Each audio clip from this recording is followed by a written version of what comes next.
crisis in our education sector.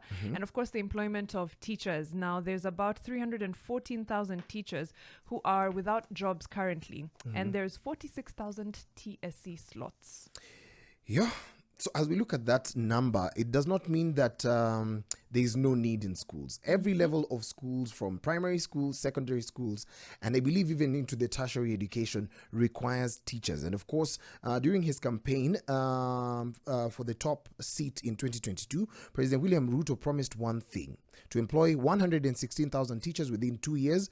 But of course, it's proved to be a difficult task. Once this round of recruitment is completed, the government would have employed 56,000 teachers since coming into power 2 years ago. That's right. Still a massive shortfall. And like you've said, there are huge staffing gaps in all educational institutions. So the fact that there's only 46,000 slots available from the TSC is quite worrying. Now, there's a recruitment drive that was happening from October the 1st that is ending. That actually, it happened between October 1st to October 8th, and that was closed. Now, 46,000 teachers will get jobs, and they will either become part of the Kenya Union of Post-Primary Education Teachers or that of members of Kenya National Union of Teachers, etc.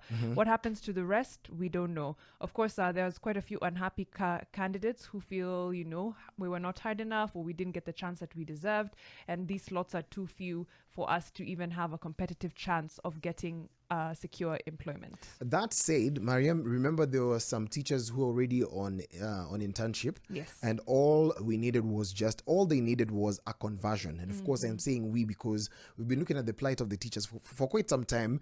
And some things, actually, all things that they've leveled against the government makes absolute sense. When they hit the ground, some of them were sent letters and given a show cause warning. Yes. And it was quite devastating that when you fight for your rights, then there's implications. Right. Implications being threats or the loss of jobs. You're right. And of course, one of the major issues that happened talk of the town during the last teacher strike was the permanent employment of these quote unquote interns. But they are teachers on contract, right? Not actually interns.